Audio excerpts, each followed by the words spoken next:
Broadcasting as ever from the beaches of the last free state in America, Florida. Although freedom appears to be growing across the land, we shall see if that remains true. Joining me today is Greg Chu, founder and CEO of Hebrew Switzerland. And we're going to talk a bit about a topic which goes in and out of fashion, Bitcoin.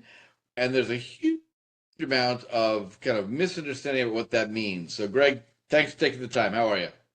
Pleasure. Good. Thank you, Chris. Christopher, you? Fantastic. When I'm talking about Bitcoin and I'm in Florida, all's right in God's heaven. It's all good news. I would like to address the first thought. So when people hear Bitcoin, what they are talking about is a simple BTC, which has gone from a penny to $1 billion to 10,000 to 100 grand, right? And there's a lot of chaos around that. Maybe you could talk to us a bit about what that original Bitcoin actually means in terms of functionality, the intention of Satoshi, and then, whether there are, well, we think there are improvements in the market. We can discuss what those look like. How's that sound? Sure. So, what was Bitcoin? I say this over and over again, and I mean it. Bitcoin, the Satoshi white paper, a peer-to-peer electronic payment system, or electronic cash system, forgive me. That's exactly what it is.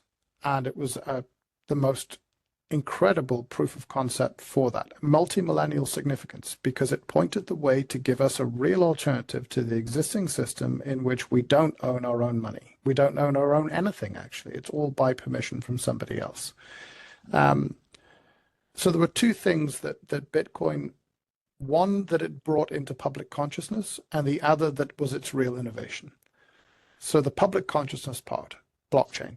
Blockchain had been around from the 1950s or 60s. It was mostly in the halls of academia. It was part of the wider subject of distributed computing. I mean, you were doing distributed computing on Wall Street in the 90s.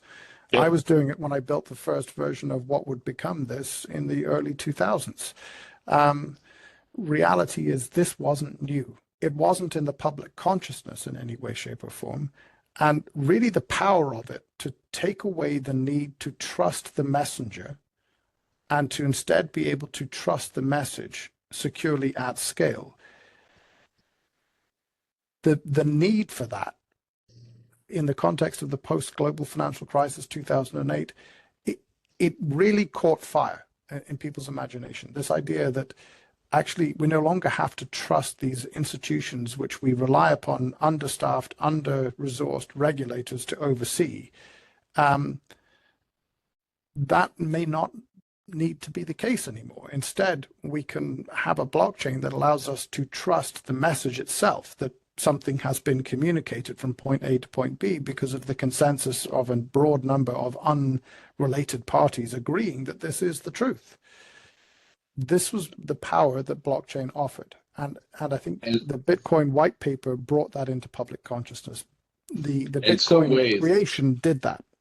I would interject for those who aren't familiar with how it works, that is in some ways a hallmark to an earlier time, right? I try to tell people all the time that money has no boundaries, as international currency has a boundary, meaning for years, centuries, everyone thought gold was money. You could denominate your local Spanish escudos or your US dollars or anything else in your local currency, but money was still gold in reference to gold. Nixon took US off the gold standard. That changed things. Amazingly enough, a recent poll shows that like 30% of Americans still believe the US dollar is backed by gold. So that's fascinating in and of itself. But this is a return to actual money in a way that since Nixon, most people have not understood at all. And that messenger, the message of the messenger, right now people trust the Federal Reserve with the US dollar, that there's value there. But the fact that gold and silver prices are skyrocketing and inflation is happening, that means that's not true. And so that's why this was so timely. So that was the thing that it took out of the dusty halls of academia and nerdland and brought it into public consciousness. But the thing you just touched on was the other aspect. It was its innovation. So You don't have to go down the Austrian School of Economics to get this. You can just read J.P. Morgan's testimony to Congress in 1912 when they were talking about what is money and what are markets and how do they work. And he made a very clear distinction that the greenback was not money. It was a debt instrument. It was a promissory note. Which is what fiat money actually is. It's basically a promissory note. It's a debt. Okay. Money, he said, was backed by gold. And when asked, what the dollar was, he said it's a currency that's backed by gold, but it's not as strong as the pound as it then was, because the pound was 1-to-1 backed by gold, and he wasn't certain that was true of the US dollar. It's still the case that when you look at a pound note, a £10 note says on it, the Bank of England promises to pay the bearer the sum of, or the value of, I can't remember exactly the wording, but it's as if they still have the gold in their vault that they can scrape a piece off and go, well, here's £10 worth of gold for you. Right. Obviously Enjoy. not true. Yeah, obviously not true. Because as you say, Nixon led the de-dollarization, or sorry, the uncoupling from the gold standard. What Satoshi saw was that, and we touched on this the other day in a video with the team, the industrial value of gold pretty much didn't exist as a thing at all until the last century. It wasn't used in industrial processes in any real way. It was used as a means of conveying and moving around money, value, etc. It was used by central banks. It was used by rich people who adorned their wives with it to display their wealth, but also to store their wealth. What is it about gold that makes it so appealing in this way? And the answer is its malleability, it's the fact that it can be proven what it is very quickly, very easily. The tests for it are very simple, etc. Doesn't rust, unlike a lot of other metals. Correct. So, unlike silver, for example, silver does actually tarnish and reduce over time. So it had all of these properties that made it really useful for this purpose. But Satoshi's great innovation was to go, well, hold on. What are we actually rewarding? We're rewarding the fact that from a finite provable resource, you have provably taken risk and worked to extract this amount of it. So finite resource, the amount of gold in the universe. As Craig, one of my teammates, is fond of saying, you have to blow up a star to get that. Right. It's a lot of work. Yeah, it's a lot of work, right? So, a lot of work blowing up but stars. the extraction Not everyone of can that, set up a supernova. yeah, so the extraction of that from the ground is actually high risk, high expense thing to do. Why would you do it? Because we believe that the thing that you extract has a value because it comes from a finite resource. So the great breakthrough that Satoshi saw was that solving a cryptographic puzzle could be exactly the same thing, that it was a proof that you had done work at risk for which the reward was this finite thing that you had one of. And that was truly transformational, because not only do we now see the application of a blockchain in the context of being able to trust the message, not the messenger, we now had a form of money that was native to that blockchain that could be used within that context. Real money, not fake money, real money. Not funny. For those people who've heard a bit about this, they've heard crypto. How would you differentiate Bitcoin from every other thing they've heard of? Ethereum, Solana, right? All the other things that are called cryptocurrency. What's the main difference? Bitcoin is an actual blockchain, and it is real money. All the rest of them are fake. They're fake blockchains and they're fake money. In fact, they're not even as good as fake money. Fake money is fiat money. These are Dorothy clicking her heels. This is a step below fiat. Yeah. This is Dorothy clicking her heels together 3 times and saying there's no place like home.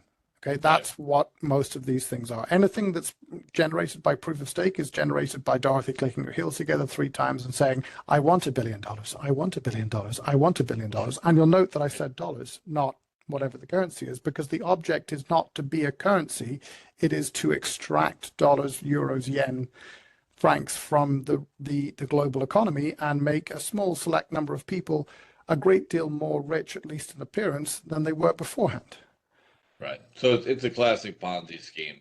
And so when people who are really trying to struggle with this, Bitcoin is a proof of Hold on, work. Christopher, that's not fair. It has a true innovation. It's an open Ponzi scheme, not a closed one.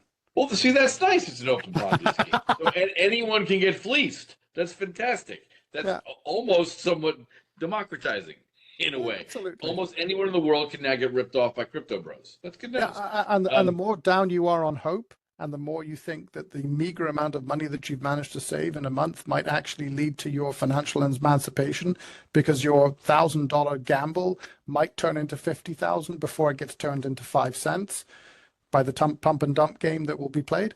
That's the source of all that money. It's hopium, and it's the Right. thing that I object to so strenuously about it is we have already destroyed your children, and my children's generation have a lesser economic hope than we did, than our parents did. Each generation before you and I had a greater aspiration for the future than their parents.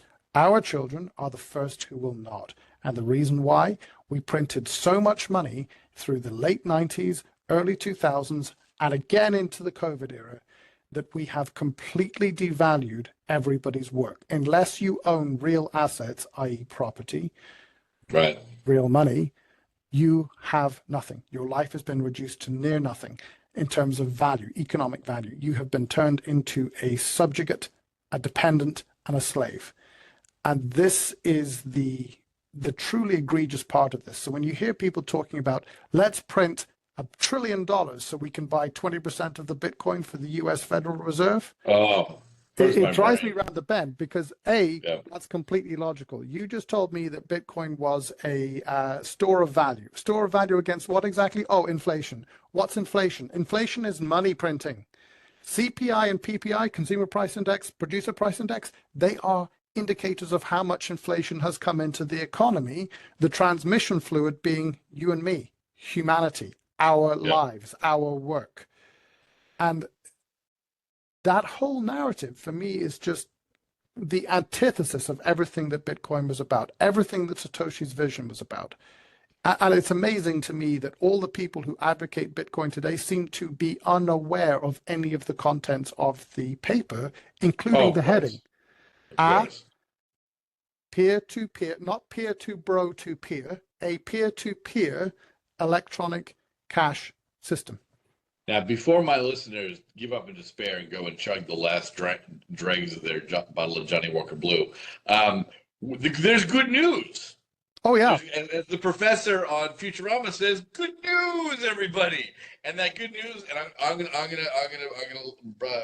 gonna bury the lead. That good news is the Gajumaru, Yeah. and your team is the team that has brought to fruition basically what I'm calling Bitcoin 3.0, the final version, the correct version, and less facetiously, the point being that because this is my editorial, as BTC, Bitcoin, the original Bitcoin got moving, and suddenly, for whatever reason, people grabbed hold of it and it began to go up in price. The original intent of what it was for evaporated because it became this magical money machine where if I'm on the inside first, it's the ultimate pump and dump. I mean, there's nothing else in history that has gone from a fraction of a penny to $110,000 per unit. Not even the Dutch bulbs did that, right? So it has become this insane thing, which then another group tried to fix with a second version of Bitcoin, BSV, Bitcoin Satoshi Vision, which has got more functionality, more actual, the core code that makes it work as a peer-to-peer cash system. But even that's got some flaws. And the third version is the Gajimaro. And so with that, I will lead off and give us a kickoff as to we're explaining the problem and how did your team go about solving the problem and providing the actual thing that works. So let's look at the two issues. Okay, so we describe the Gajumaru as an actual blockchain that actually works, minting real money that really works. Those are all very loaded statements. We intend every single word in that statement. Okay, so an actual blockchain. There is only one actual blockchain. It's called Bitcoin. But it does not actually work for two very, very important reasons. Number one, its efficacy is appalling. How much energy and time it takes to do anything is completely ridiculous. The time it will take to go from entering a transaction into the system to it actually appearing on chain, not settling, just being in the works, as it were, on the to-do list. 10 minutes. If you were Crazy. buying, if you were queuing in a shop to buy something every 10 minutes, the queue would be out the door forever and ever. It'd be like living in Russia pre Glasnost, right? Yep. Queuing for bread. And then the other part to it is it has no native smart contract language. The other great proof of concept was Ethereum with Solidity and on-chain virtual machines, state machines. So essentially like a vending machine in the blockchain that operated in such a way that it created these logic gates of 0 and 1. Is something true? Yes, then move to the next step. Is something true now? Yes, move to the next step. And automating outcomes like payments. So you could remove trust from the system. Now, that part is missing from both Bitcoin and BSV. There are no native smart contract language. So this is what you need to have an actual blockchain that actually works. To have real money that really works, you need to have exactly what we've done. So let's phrase this slightly differently. What is the Gajumaru? It is Bitcoin made tens of thousands of times more efficient with native, secure, grown-up smart contract virtual machines and language. That's what it is. That sounds like a good thing. It's a wonderful thing. So ultimately, it's mined the same as Bitcoin is mined. It's mined through a great deal more efficient process known as the cuckoo cycle, which allows people to mine with very basic machinery and participate in the system. It actually uses more of the memory function than it does the CPU function. So its impact on consumption of energy, etc., is orders of thousands of times better than you'll see with Bitcoin. I'll break it here really quickly. That matters because people who are just getting to know this conceptually hear that you've got these people spending hundreds of millions of dollars on server farms to mine a Bitcoin. And so what the Gajumaru is at this point in its development is not. You can mine it on a laptop. Yeah. So BSV, for example, their solution essentially to how to make Bitcoin work faster and better isn't to really change the original coding. It was to say, oh, do you know what we'll do? We'll just pile 50,000 transactions into each timestamp. So what do you have next? Oh, you've got a chain that is barely in use at all, and yet is 7 terabytes in size. Mm. This means that with the computational requirements and the data storage requirements, the write speeds, everything else, essentially it can only ever be mined by professional miners with professional grade equipment. It cannot be done by everybody around us. This is also not blockchain. Blockchain is meant to be something that we can all, I mean, if we're going to talk about this properly, the vision was not, let's have a chain that a slightly different group of people can own and control. This is about trying to say, how do we get to a point that we have a completely open resource layer that we can rebase the entire economy in, that nobody owns, nobody controls. You know, we talk in the team about the two biggest sources of taxation on your life and your productivity. And no, they are not the government imposing taxes, even in America, where you have got US aid, thankfully, being dismantled. But you know, all of this egregious spending that we see happening in the state throughout the world, that's not the biggest tax on your productivity and your life work. The biggest taxes are actually the fact that our entire economy is a fractured, fragmented mess. And the people who get to make outsized rent-seeking profits from that are the ones who control the access to and between those fragmented pieces in the fractured economy in which we operate.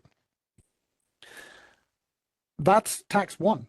Tax two is when those people screw up and the oversized state is unable to make the balance sheet work each year, they don't increase taxation, they just print more money. And those two things are taxing everything you do far more than any amount Inflation of income tax theft. ever will. Inflation is theft. I will break in quickly to explain this to people who can. Everyone's always looking for an analogy to something they understand. Right. So what you just said about a resource layer, a radical democratization of the access to the economy through blockchain, I want everyone to think of it this way. if someone said to you today, and you're just an average person in America, if someone said, I'm starting an HTML business, you'd look at them like they were insane, right? Everyone by this point knows that HTTPS, the little forward slash hypertext transfer protocol, is the way the entire internet, everything on the internet, Mac OS, Linux, Windows, all these different machines, all these different operating systems, everyone is able to connect to the worldwide internet. HTML or HTTPS, frankly, hypertext transfer protocol, is that protocol by which the whole world agrees to interoperate. When the internet started, that wasn't true. There were 5 or 6 different protocols. Of course, the French always had one. I was to slip that in. That they wanted to wall it off and say, this is how we do it here. You can do it differently there. But in the end, it makes absolutely no sense whatsoever to have anything but one seamless, invisible, data transport layer. What is missing, as Greg is alluding to, in the actual financial part of value transaction and creation in the global web, is a one single unifying protocol by which value is recognized and value is transferred. Right now, you log on, you use your Discover card, your Visa card, all these different transfer protocols. You pay 2.5% to Amazon to buy books, all that stuff. When Bitcoin finally is adopted as the transport protocol, instead of having a transaction cost 2.5% with a $6 minimum, it's going to cost 1/1 billionth of a penny, if that, which will radically enable the world and people, especially the lower income rungs of the world, access that internet, access that ability to create value for themselves. That's the revolution of Bitcoin in very simplistic layman terms. And you touch on Visa there. It's an interesting point because I've been doing this since 2002. And I remember talking I was in the boardroom of HSBC in London and Canary Wharf explaining what the future of banking looked like. And I never was one of those people who said, oh, there will be no banks in the future because you're all irrelevant. Actually, everything is about trust markets. And when you look at what banks do in our economy, certainly they used to have local branches, and the local bank manager, the local banking staff knew everybody in the town, knew who was doing what, where, who, to whom, and how. They were the most interconnected people. When you got your reference to join the army, you got it from the parish priest, the headmaster of the school, and the bank manager. And these were trusted people in our community. We've done a lot of damage to that, but ultimately, the USP of banking, they say it's trust. They don't seem to understand where the locus of that trust is. It's in our community. It's not at some great big high level, because they think that the infrastructure they control is their value add. It really isn't, guys. That's your risk. That's your cost. And it's the same with Visa. You touch on that. It was a really interesting point, because Visa talk about themselves being the payments company. You're not the payments company, guys, because we've made payments. We talk about the Gajimaru being interplanetary cash. The phrase from Bitcoin we adapt is the peer-to-peer interplanetary electronic cash system for the next 5,000 years, which is a play on your point about the Byzant, and also Daniel Graeber's book about the story of debt, which is also a 5,000-year story, allegedly, which he got wrong in a very lengthy book. But anyway, I'll tell you specifically why he got that wrong. I knew him for years before he passed. Anyway. Let me finish the point, though.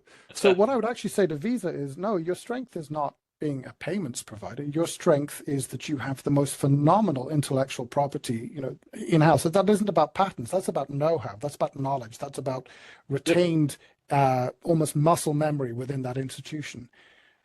Nobody can touch you. MasterCard, maybe. American Express, no. They're so far behind Visa and MasterCard on this, it's not funny. Visa and MasterCard, Visa especially, their leadership in terms of fraud detection and fraud prevention is phenomenal. Yeah. So if they just stopped trying to be a payments company and concentrated on what they actually do, they'd be so much more profitable than they are today, with so much less of an overhead to get there. You know what I love about that is it's the great insurance company I worked with for years. I don't need to name them, it's not an advertisement, but the way they looked at the world drove what they did. And everyone looks at insurance as I pay a premium, against the off chance that something bad happens, and then I will be made whole, right? That's how usually a consumer of insurance. But they do mainly big industrial concerns. So what they describe themselves as an excellent operational risk mitigant consultant with a money back guarantee. Right? So if we do our job right, we will tell you how best to optimize your floor operations at Caterpillar or wherever to make sure that no one has an accident. There aren't any metal shavings flying off a lathe into someone's eye we have to pay for, right? The person with the eye doesn't want that to happen. We don't want that to happen. You don't want that to happen. And so I love that they were a risk mitigation consultancy with a money back guarantee.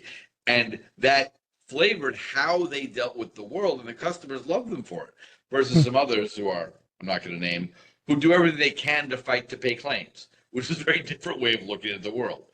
So I want to keep this brief for everyone. So, in essence, the Gajimaro is this finally a complete blockchain that has the full functionality of Bitcoin as envisioned, right? Not a betting parlor, not a Ponzi scheme, and there are two main aspects by which it works interchangeably. One is mining the currents, mining the money, as J.P. Morgan described.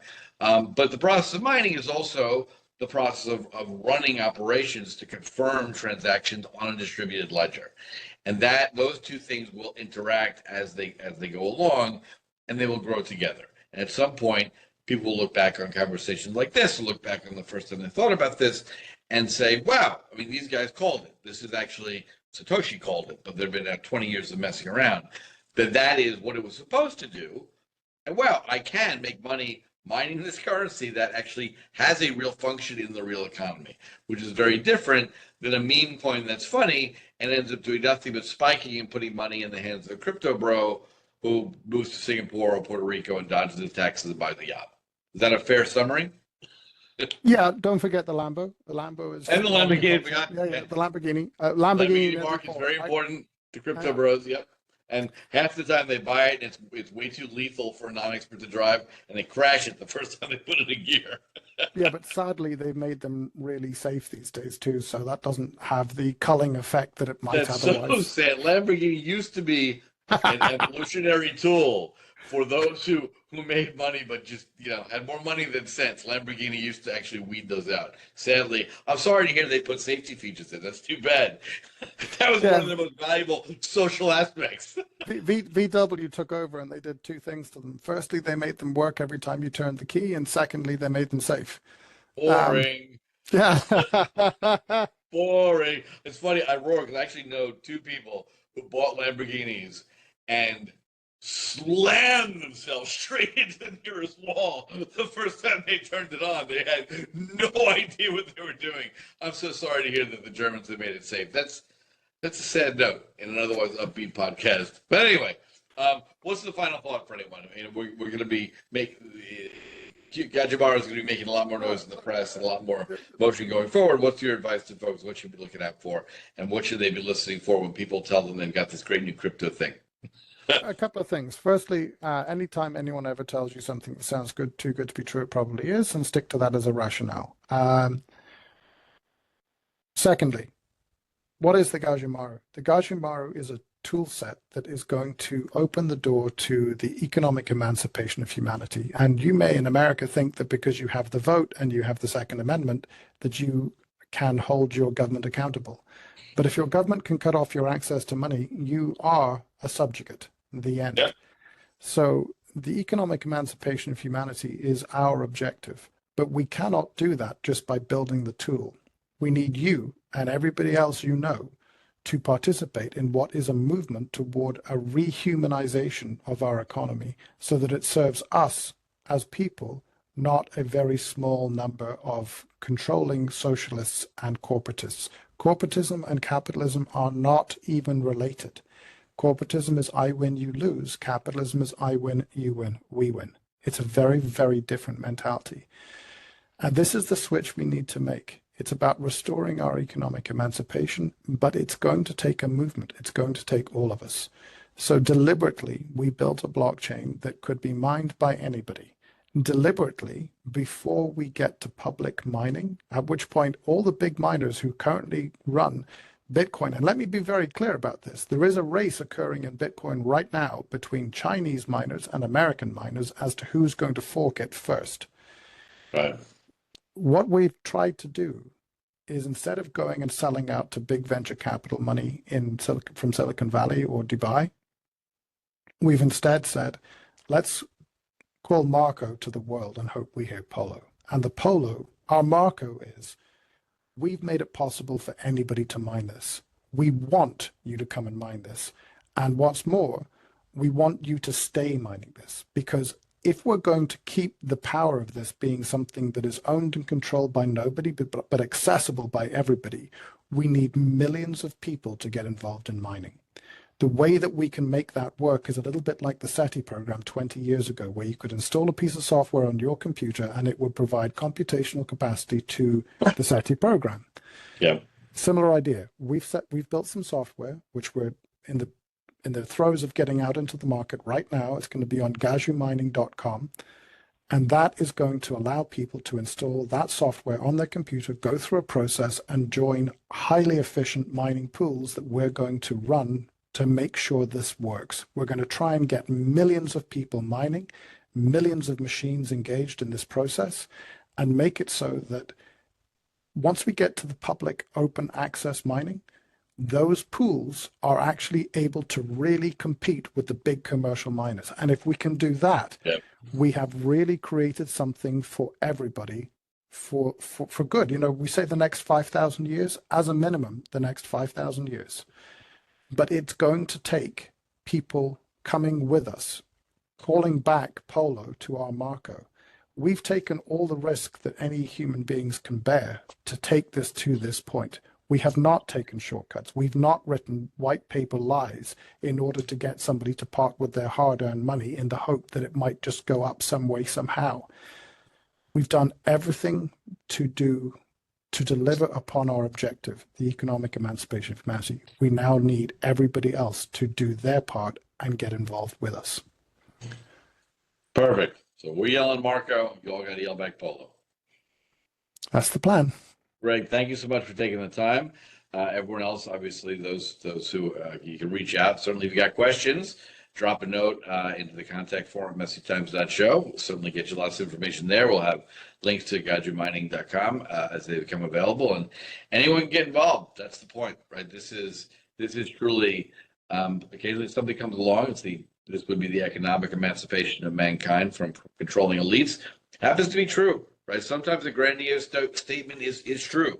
The internet radically enabled the dissemination of knowledge around the world. It radically decentralized authority centers. It changed things massively, and often for the better. Nothing's ever perfect, but in this instance, we're going to be able to take back the roots of real money in a functioning economy in a way that no one can step in and change. They can't put a kill switch on it. They can't decide, no, we'd like it this way. So love you to get involved. Thanks again, Greg. Thank you, everyone Christopher. else. This is one more reminder to turn off the mainstream media who've been lying to you forever and tune into Messy Times. God bless.